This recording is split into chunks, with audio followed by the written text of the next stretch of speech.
Sobre Fayetteville, Arkansas, una ladera conmemorativa de pinos guarda las lápidas de piedra de los caídos por la Confederación en algún momento de la Guerra Civil. Las jóvenes piedras tumbadas de espaldas, sus barbas ensortijándose como musgo, no tienen nombres. Un golpe de viento ocasional en los pinos enumera su lista mientras el asedio centenario, la atrincherada metamorfosis en conos y acículas continúa. Sobre Arkansas pueden ver a través de los imbriantes huecos entre los pinos el azul de la unión, mientras los troncos se vuelven cada vez más rojizos. Les he leído el primer poema, el primer fragmento, ¿no?, de un largo poema que escribió Derek Walcott a raíz de su estancia en Arkansas. Hace algunos años, posiblemente los años 80 o algo así, estuvo por acá el gran poeta caribeño de lengua anglófona y dejó su impresión en este poema. Y he querido comenzar este video dedicado a esta zona de la literatura norteamericana, que es la zona particular del Midwest, con Derek Walcott, para ilustrar un poco, dar entrada un poco a ese tema que ya antes había hablado cuando hicimos el video de Stoner, la magnífica novela de John Williams, ¿no? Sí, la novela Stoner se desarrolla en Missouri, en un pueblo particular de Missouri, ¿no? Y toda esta zona del Midwest americano, ¿no?, ha generado, obviamente, criterios encontrados, pero también ha generado cierta literatura atendible. Claro, sus fronteras se expanden un poco más allá, ¿no? Por ejemplo, si nos vamos a fijar en la antología de Spoon River, que la edición que tengo es esta, una edición cubana, ¿no?, del gran Edgar Lee Masters, ¿no?, vamos a notar también una particularidad, desde luego, ¿no? O sea, el encuentro en un punto, en un pequeño pueblo, ¿no?, de determinadas vidas con sus limitaciones, sus prejuicios, sus carencias, ¿no?, el peso de los avatares de una vida, ¿no? Bueno, ¿qué podemos decir de Spoon River? Ha sido uno de los libros capitales de la poesía norteamericana del siglo XX, con gran influencia, evidentemente, de François Villon, del mismo Dante, ¿no?, también, y la manera en que arrojó luz sobre una zona verdaderamente olvidada, ¿no?, por la poesía norteamericana, ¿no? Nunca olvidaré aquella frase de Borges que decía, bueno, cuando hablamos de literatura norteamericana, en realidad nos estamos refiriendo a una zona particular de la literatura norteamericana, que es New England. Y lo que hace Lee Master es ensanchar esa frontera, llevar la poesía norteamericana hasta un pueblito de Illinois, ¿no?, del sur de Illinois, donde se desarrolla donde vive toda esta galería de personajes espléndidos, ¿no?, esta espléndida galería de personajes que retrata Edgar Lee Masters, ¿no? Sí.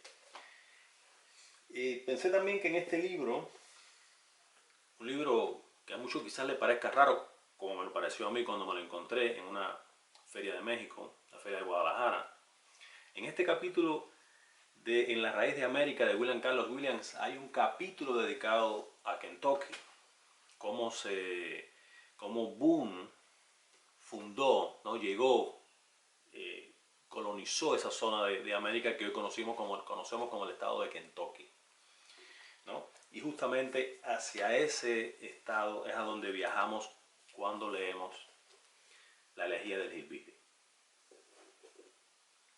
de J.D. Vance. La elegida del Hillbilly es uno de los libros importantes para entender esta zona de la geografía norteamericana.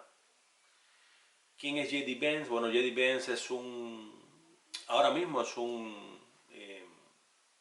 escritor de no ficción, básicamente, que tengo entendido que está residiendo en el norte de California, San Francisco quizás, ¿no? Pero sus orígenes son de esa zona del país, de Kentucky. Y él lo que hace es una especie de memoria de su familia, cómo su familia fue muy golpeada por la pobreza, ¿verdad? Son estos tiempos que tanto se habla y que, bueno, regresa como un péndulo sobre los privilegios de la raza blanca en Estados Unidos. Creo que valdría la pena revisar este tipo de libro que hurga, escarba en la zona menos beneficiada de los blancos americanos, golpeados por la pobreza, golpeados por los prejuicios, por la falta de educación en su momento. J.D. Vance nació en lo que se llama el cinturón industrial de Middletown, Ohio, pero desde niño fue llevado allí a Kentucky porque era donde vivían sus abuelos, ¿no? Es un autor más o menos contemporáneo conmigo, un autor que nació en los años 70 del siglo pasado, ¿no? Y vale la pena revisarlo porque aparecen aquí varias de las características fundamentales de ese grupo poblacional, ¿no? Sus limitaciones, sus carencias, sus características, sus prejuicios, ¿no? Hay muchos aspectos importantes para delinear esta zona particular de la demografía norteamericana, ¿no? Yo estaba sacando unos números, por ejemplo, en la zona de Arkansas, ¿verdad? Todo lo que se llama, lo que podemos llamar el cinturón bíblico de Estados Unidos, el Bible Belt. Yo recuerdo cuando llegamos a vivir acá en el año 2015, un amigo nos había dicho que habíamos llegado a lo que es la hebilla del Bible Belt, del cinturón de la Biblia, del cinturón de la Biblia del Midwest americano, ¿no? Y yo sacaba la cuenta de algo muy ilustrativo. El tema de la religión no es central en el libro de Vance, pero me parece ilustrativo también de cierta manera de entender el mundo, ¿no? De esta zona. En la zona de Arkansas solamente, en el estado de Arkansas, hay un total de 1.102 escuelas distribuidas en 288 distritos escolares, pero hay un total de 5.956 iglesias, o sea, hay casi 5 veces más iglesias que escuelas, ¿no? Y donde fenómenos como, por supuesto, la concepción divina del mundo es o sea, mayoritaria, según me han comentado, donde ideas bastante curiosas como el terraplanismo también ha llegado a crear ciertos adeptos en estas zonas, ¿no? Y en realidad lo que Vance nos dice en este libro es justamente cómo a nivel mental funcionaba en su familia el aquello de que, bueno, nosotros no estamos en la tierra destinados a triunfar, sencillamente somos una familia pobre y nos debemos comportar como tal, y eso justamente implica un cuestionamiento del propio Vance. Hay algunos libros también que quizás sean buenos para adentrarse en esto. Otro podría ser El desmoronamiento de George Packer, donde hay un capítulo dedicado a Sam Walton, el fundador de los supermercados Walmart, ¿no? Que era oriundo de Oklahoma, pero fue aquí justamente en Bentonville, que está apenas a 20 minutos de acá de casa, donde se desarrolló su gran emporio económico, ¿verdad? De este libro de George Packer. También puede ser muy bueno el libro de Mark Lilla, La mente naufragada, publicado por Debate. Quizás más adelante podamos dedicarles más tiempo a cada uno de estos libros. Entonces, hay algunas cosas que yo quería compartirles de este libro.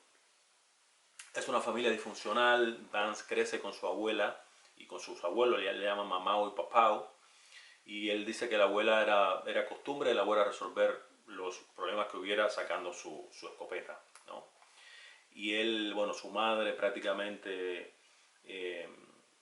no participa en la educación del niño. La madre había ido a Ohio, allá se había separado, por eso él termina viviendo con los abuelos y el peso de la educación del niño Vance recae sobre los abuelos, ¿no? Hay capítulos interesantes sobre cómo ellos, que no eran precisamente ricos, todo lo contrario, eran más bien pobres, veían a los otros pobres cuando el propio Vance comienza a trabajar y ve que de su cheque comienza a quitarle dinero para el welfare, y él empieza a descubrir que trabajando en un supermercado, siendo muy joven, la gente, según que él veía, gente pobre vivía del welfare, ¿no? Y él se preguntaba cómo era posible, ¿no? Que los trabajadores pagaran, ¿no? La vida de estas personas que, según él, compraban las mejores chuletas del pueblo sin trabajar y eran drogadictos y tenían una vida muy de adicciones, ¿no? Y la abuela también dice que, por ejemplo, hay algunos libros que él cita para entender determinadas cosas. Él cita, por ejemplo, The Truly Disadvantaged. Es un libro de William Julius Wilson, que dice que lo leyó y le cambió la percepción sobre ciertos fenómenos. Otro sería Losing Ground de Charles Murray. Lo mismo ocurría con el influyente libro de Charles Murray, Losing Ground, Perdiendo Terreno, dedicado también a la gente negra, pero que podría haber sido escrito sobre los hillbillies y trataba sobre la manera en que el gobierno alentaba la decadencia social mediante el estado de bienestar, ¿no? Y hacia el final recuerda que para esta gente, él decía, para este tipo de cultura de la pobreza era absolutamente inentendible que una persona como Barack Obama hubiera llegado al poder, ¿no? Porque se lo veían como un marciano, ¿no? Que no tenía nada que ver con ellos, ¿no? Con su educación, con su no educación, ¿no? Y lo que habían alcanzado en la vida. Vance se va al ejército y gracias a eso consigue, al terminar su servicio militar, consigue entrar a una gran universidad americana y estudiar Derecho y, bueno, enrutar su vida, ¿no? hacia las leyes y, bueno, alcanzar un nivel económico muy notable, ¿no? ¿Verdad? Y dejar atrás todo rastro de pobreza. A mí me parece unas memorias muy interesantes. También para los estudiantes de leyes les va a servir mucho porque al final hay muchos consejos sobre cómo aspirar, ¿no? a puestos importantes en el área de los abogados y de las leyes. Pero un libro muy importante justamente para comprender un poco la psicología de estas zonas del país, ¿no? Por supuesto hay mucho que comentar sobre esto, hay muchísima bibliografía, también cita algunos otros libros, ¿no? Pero nos serviría para entender también cómo leer, ¿no? Cómo leer esta literatura, esta zona, la literatura sobre esta zona particular de la geografía de Estados Unidos. Bueno, pues nada, es otro capítulo más de nuestro Sundoku. Como siempre les digo, muchísimas gracias por la compañía y nos veremos en un próximo